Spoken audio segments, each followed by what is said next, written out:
미국의 국제 시사 잡지 내셔널 인터레스트에서는 세계에서 가장 강한 해병대를 가지고 있는 5나라를 소개하며 순위를 발표했습니다.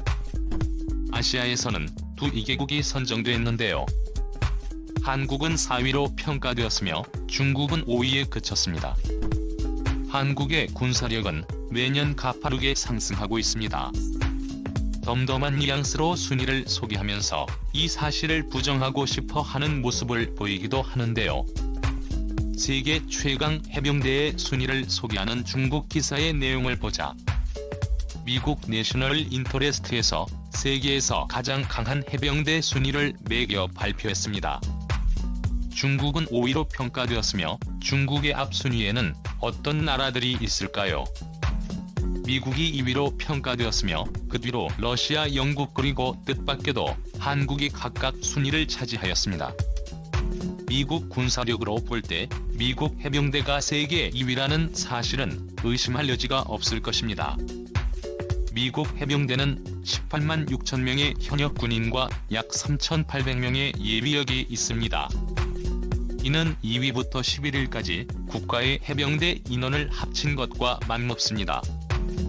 하지만 가장 중요한 것은 미국 해병대는 1년 내내 해외 파병을 나가고 있으며 세계 분쟁이 있는 곳에는 빠지지 않고 등장합니다. 소위 전쟁과 죽음 전란과 분쟁이 있는 곳이라면 늘 미국 해병대가 있다고 말할 수 있습니다.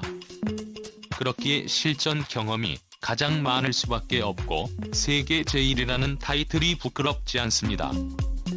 2위 또한 명실상부한 실력에 소련을 계승한 러시아 해병대입니다. 비록 한때 세계 제1군사제국이라는 영광은 더 이상 없지만 러시아 해병대는 여전히 세계 각지에서 영향력 행사하고 있습니다. 게다가 러시아의 광활한 영토에 걸맞게 세계적인 수준의 해병대가 필요했겠죠. 러시아 해병대는 세계 각지에 파병되었으며 시리아와 우크라이나 동부 지역에서 전투를 하고 있습니다. 이런 전투 경험으로 러시아는 고강도 훈련과 실전 경험을 갖춘 부대가 될 수 있었습니다. 아마 많은 사람들이 3위는 당연히 중국 해병대가 차지했을 것이라고 생각했겠지만 영국 왕립 해병대가 순위를 차지했습니다.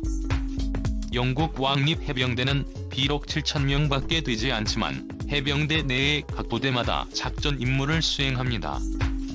동계 작전이나 해안 공격 및 돌격 해상 작전 등이 포함됩니다. 영국 해병대는 그 인원은 적지만 미국 해병대의 껌딱지라고 불릴 만큼 미군이 나타나는 곳은 어디든 출연하며 미군이 주도하는 모든 전쟁에 거의 참전하고 있습니다. 그로 인해 영국 해병대는 풍부한 실전 경험을 가지게 되었습니다.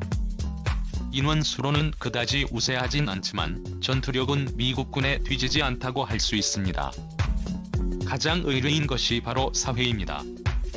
설령 중국이 4위가 아니라고 해도 프랑스나 호주, 이탈리아, 독일 등의 국가가 당연히 그 자리를 차지해야 하지만 뜻밖에도 한국이 4위를 차지해버렸는데요. 이에 3가지 이유가 있다고 합니다. 첫째는 한국 해병대는 미국 해병대와 같은 방식으로 훈련을 받기 때문이라고 합니다. 한국은 스스로 미군 다음으로 세계에서 강한 군대라고 주장한 바 있습니다. 두 번째 이유로는 한국 해병대의 인원수는 3만 2천 명이 넘으며 미국 해병대의 아시아 태평양 지역 예비부대 역할을 할 수 있는 실력이 된다는 것입니다. 세 번째로는 3,000명 규모의 신속 대응 부대가 있어 24시간 이내에 한반도 어느 곳이든 출동할 수 있는 능력이 있다는 것을 이유로 꼽았습니다. 그런데 중국 해병대를 5위에 둔 이유가 참 이상합니다.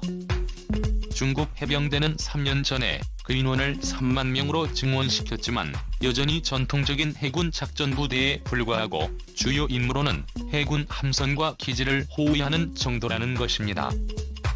비록 중국의 최근 지부티 북아프리카 중동에 군사기지를 설치해 중국 해병대는 처음으로 해외 파병 경험을 얻을 수 있었지만 미국 매체에서는 이런 실력을 좋게 보고 있지는 않습니다.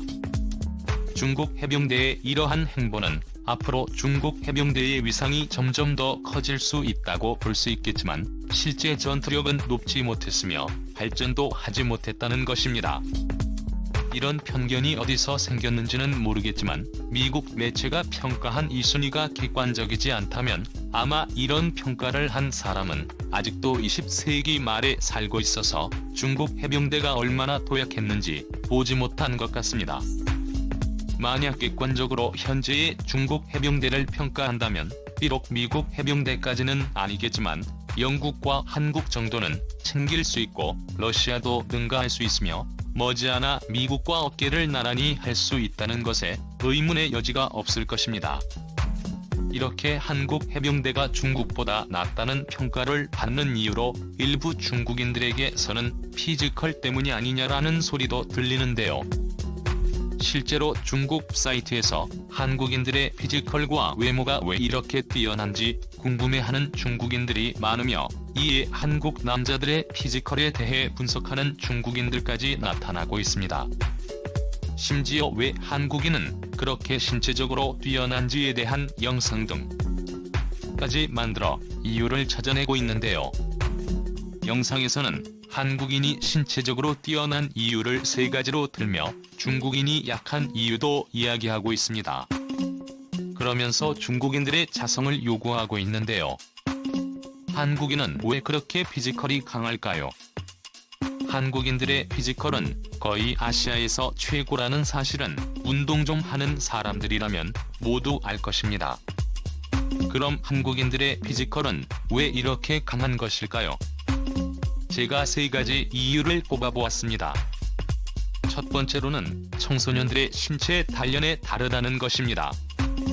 여러분들은 이런 한국의 초중고생들이 군사훈련을 하는 장면은 뉴스로 자주 접하시는데요.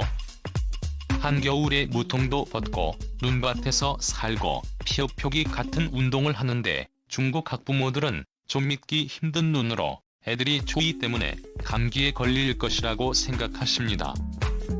하지만 한국에서는 자주 하는 활동입니다. 아이들이 이런 체험 활동을 통해 신체 단련 의식을 갖도록 하기 위한 것입니다. 중학교 이상의 경우 학교에 운동기구들을 갖추고 있는데 헬스장이 있는 것들과 비슷합니다. 다만 청소년들에게 맞게 제작된 소형 기구들입니다. 이런 것들도 한국 학교 체육 수업의 일부이며 중점 교과목 중 하나입니다. 한국은 체육 수업과 문화 수업을 모두 중요시합니다. 문화 수업이 체육 수업보다 중요하다고 하지 않습니다. 한국은 체육 수업을 매우 중요시하는데 바로 청소년기부터 신체 단련의 중요성을 인식하도록 하기 때문입니다.